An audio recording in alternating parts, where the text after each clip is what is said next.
don't know if anyone else has experienced this, but something I struggled with for a long time and probably was supporting one of my limiting beliefs that I have for so long was that I am always the problem. Like, I cause problems, I start problems, I am the problem, I want problems.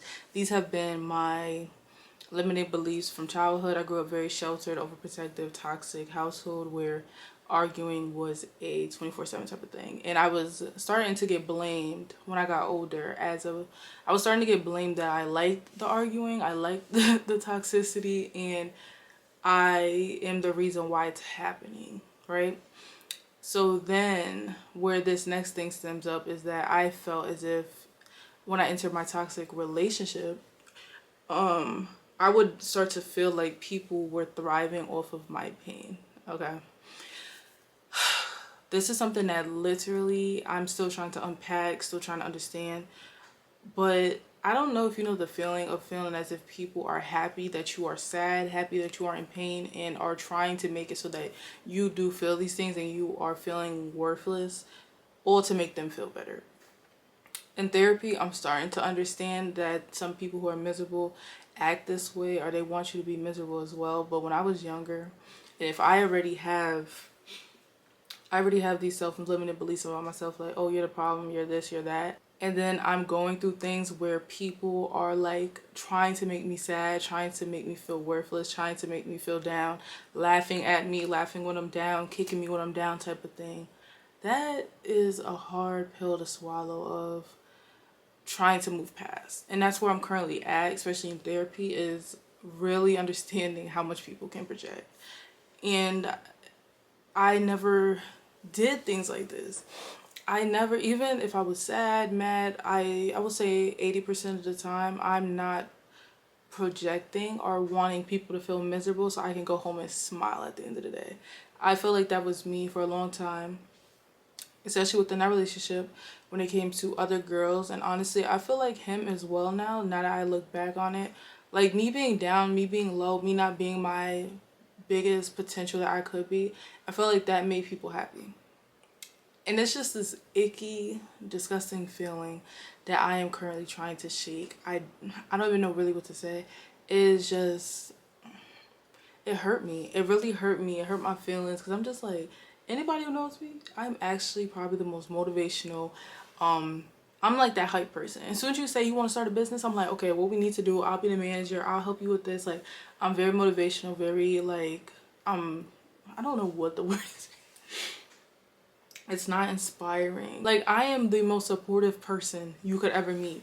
I may have me a little flaws, of course. I'm not human. I mean, I'm not human. I'm not perfect. I'm not a perfect human, but I don't thrive off of someone's pain. And then mind you, me me being the person that's making someone feel worthless, speaking down on someone, speaking ill of someone, degrading someone with your words, belittling someone. I don't ever think to do that. So the fact that I feel like I was a punching bag basically for so long and didn't speak up because of the way I grew up. I grew up with no boundaries. I grew up a people pleaser. I grew up the good girl. I grew up sheltered. I grew up the parentified child. So basically everything was, is everyone else okay? No one ever asks if I'm okay, and I don't even ask if I'm okay. I just make sure you're okay. So at that time, I just remember feeling like everyone's coming for me. I'm the problem because I'm going to internalize everything since I don't know how to deal with my own emotions. And now as I'm older and I left that relationship and then I'm healing from my childhood wounds, I'm just like, I've spent 10 plus years literally feeling like 10 plus years being a punching bag for people, being something or being someone people felt like, oh, we could just mess with her, we could just bully her, we could just bring her down so we could feel good because she's not going to say nothing, she's not going to do nothing, she's going to let it go.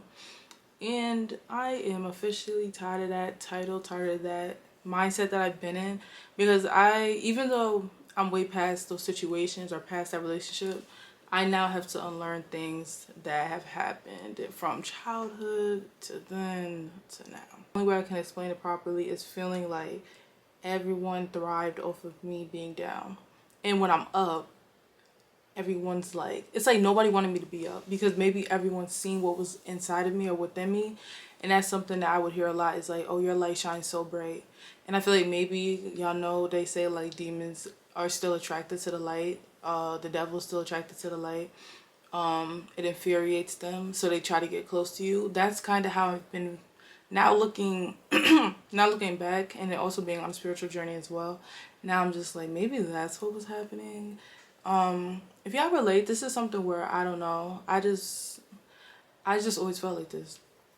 This is why I'm in an isolation period. I'm able to now recognize these things, see these things, and hopefully, by the grace of God, grow from these things, and hopefully this helps someone who doesn't know how to put their thoughts into words. Because I really don't know how, but I'm trying. And yeah, this is something I am unlearning, something that was never for me to like internalize, and I'm finally at the point where I'm just like, I'm letting go of all these thoughts. I'm no longer people's punching bags. If you feel like my misery brings you happiness, go seek the Lord. Okay, that is my TED talk for today.